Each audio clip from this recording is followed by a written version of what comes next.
everyone and welcome to the Time to Cook Club Advanced. So today we're going to be making rosewater and raspberry sponge. So hopefully if you're joining me today you have all of your ingredients weighed out, measured and ready to go, and also the equipment from the equipment list. So let's make a start. Okay, so the first thing you need to do is you need to go and preheat your oven to either gas mark 4 or 180 degrees or 160 degrees if you're using a fan oven. The reason why we need to preheat the oven is to make sure that the oven is at the perfect temperature when we're ready to pop our bakes into it. So in the recipe, you can either choose to make a 2-tiered cake or a 3-tiered cake, okay? So what you need to do first is you need to prepare your tins. So to do that, you'll need to draw around the base of your tin onto some non-stick baking paper, okay? So you literally just pop your tin onto some non-stick baking paper and draw around the circular bottom with a pencil or a pen, okay? If you fold your baking paper in half before you do that and then chop out the circle, you'll end up with 2 circles for 2 tins, okay? Then what you'll need to do is you'll need some kitchen towel or kitchen paper, and you're going to grease the sides of your tin, and also you're going to grease the bottom of your tin before popping the non-stick baking paper on top. You're then going to grease the non-stick baking paper too, okay? So join me back here when you have done that job and we can start to make our cake together. Welcome back guys. So hopefully by now you have prepared your cake tins and you have greased the non-stick baking paper, okay? It's really important at the start of every bake to spend time preparing our tins properly, and that way we'll definitely be able to get the cakes out of the tin once they're cooked. Okay, so now we're ready to start on our cake sponge. So we're going to start the recipe by putting our margarine into our mixing bowl.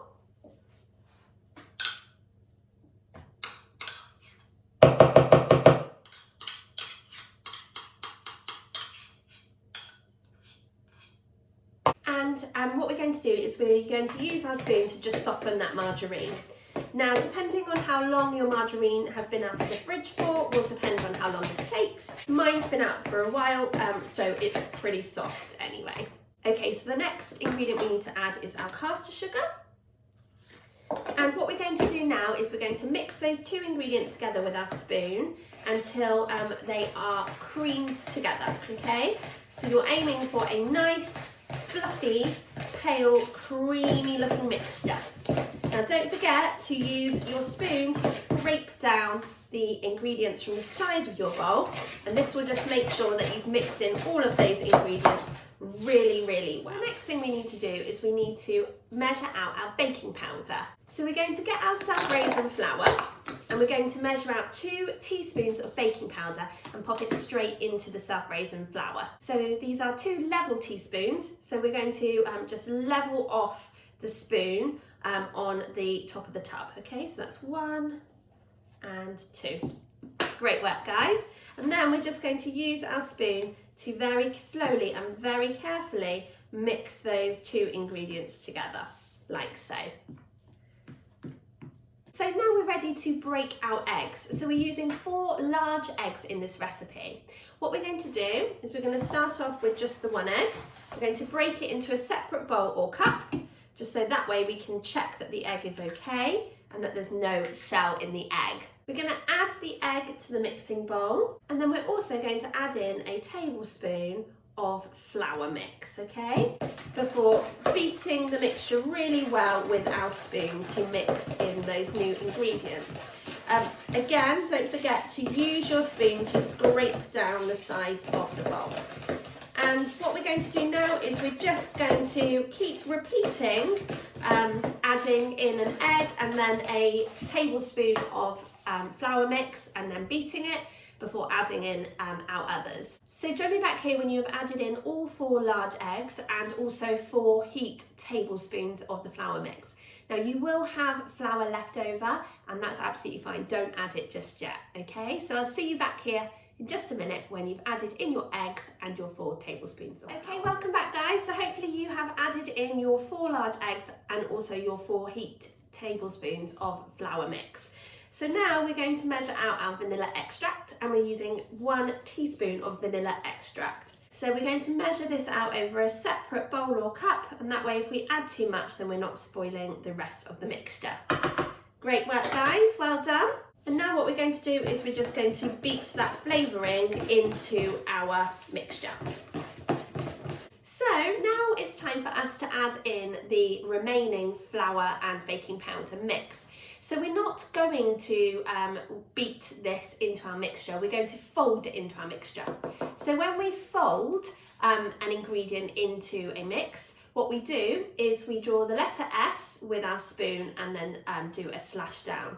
So this motion rather than stirring it with a spoon, okay? So I'm just going to add in the rest of our flour mix, like so.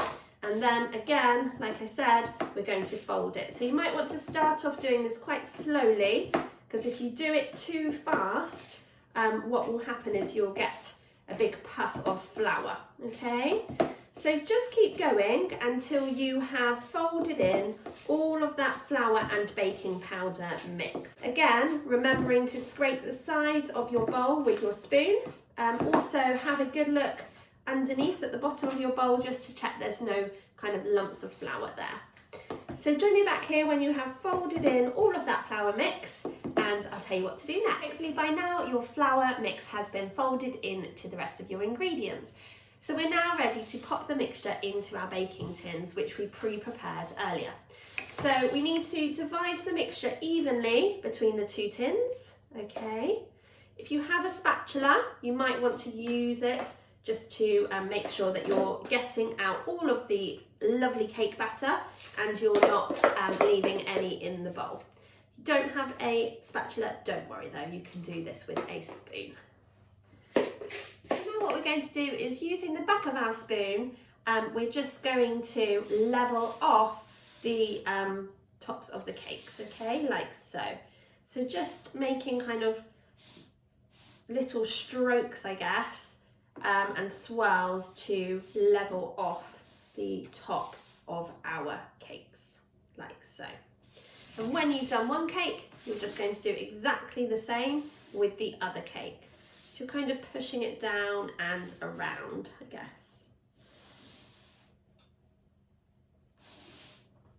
Okay, great work, guys.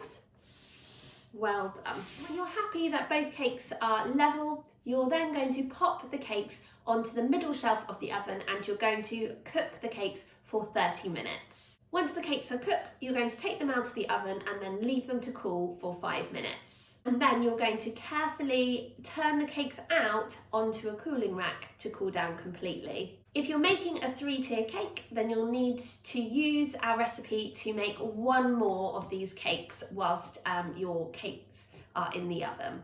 So join me back here when your cakes are cooked and completely cool, and I'll tell you what to do. Okay, welcome back guys. So hopefully by now your cakes are cooked and have cooled on cooling racks. So now it's time for us to prepare all of the lovely decorations to decorate our sponge cake. So the first thing we need to do is, with our raspberries, hopefully you've already washed those ones, we're going to pop 8 raspberries into a bowl. Okay, so that's 1, 2, 3, 4, 5, 6, 7, 8. Great work, guys. With a fork, you're going to crush those raspberries, like so. What you're going to do once you've crushed your raspberries is you're just going to sprinkle a little bit of caster sugar over the top, and what that will do is it will help to bring out the juices in the raspberries. So you just kind of keep mashing it like so, okay, and then just leave to one side. Okay, so now with the remaining raspberries, you're going to divide them into 3, okay, 3 kind of piles.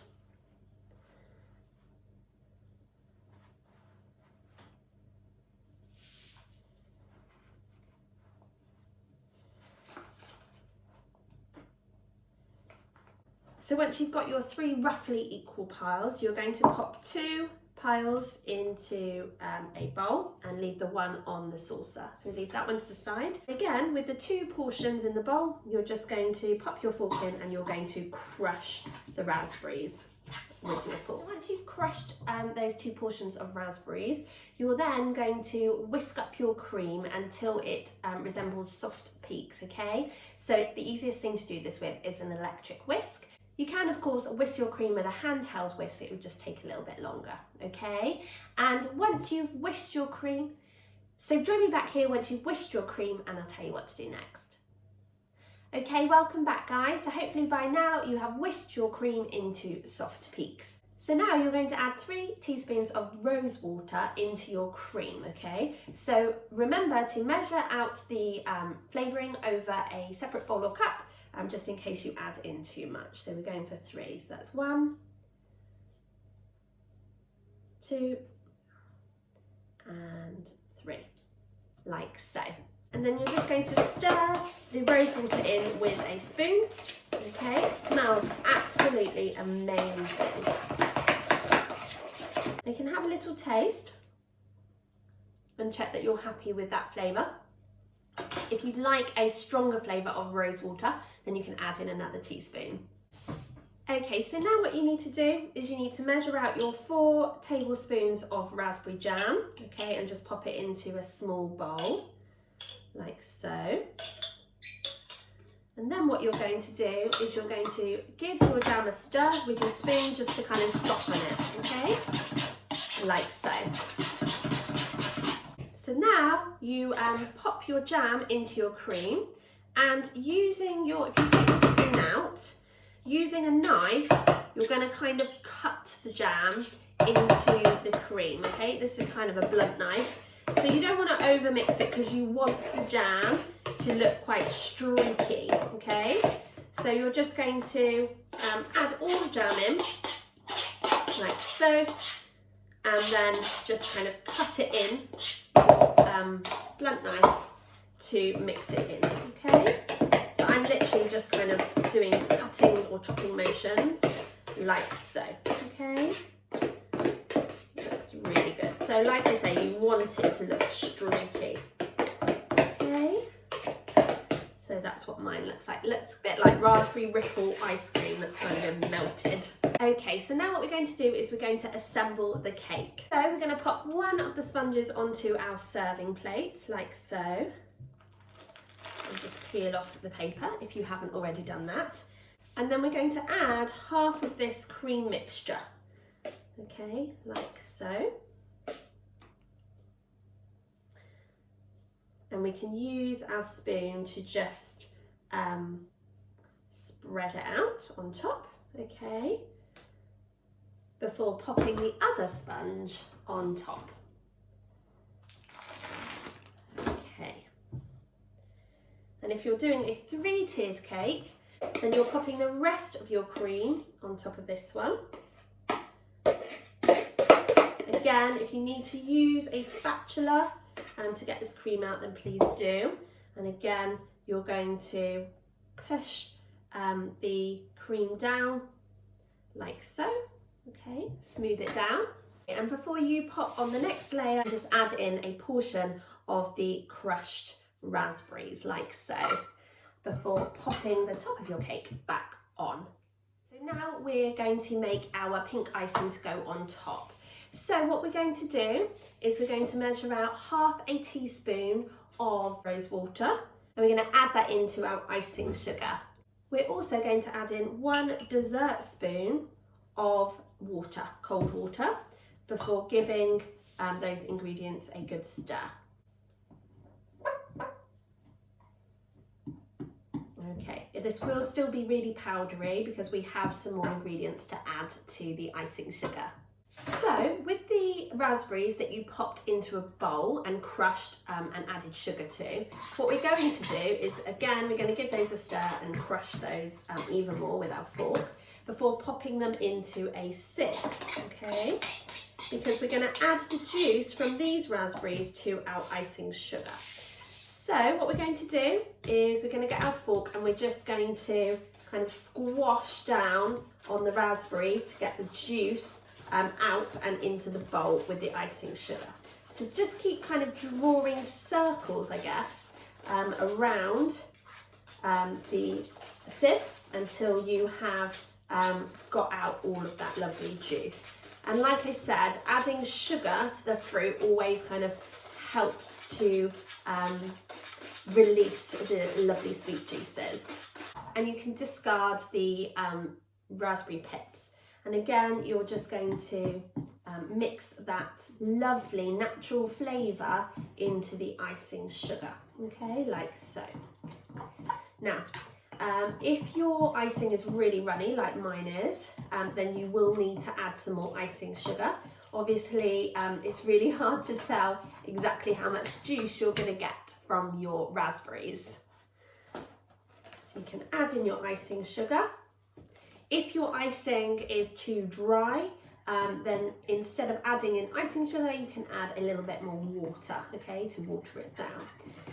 So just keep mixing it in until you have a lovely, bright pink, smooth icing.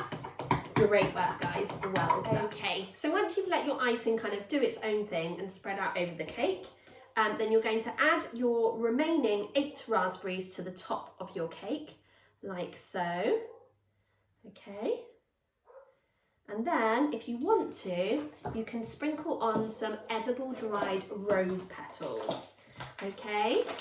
I'm just going to pop a little bit of these on around the edges, just to give it a lovely effect. And there we have our rosewater and raspberry sponge cake.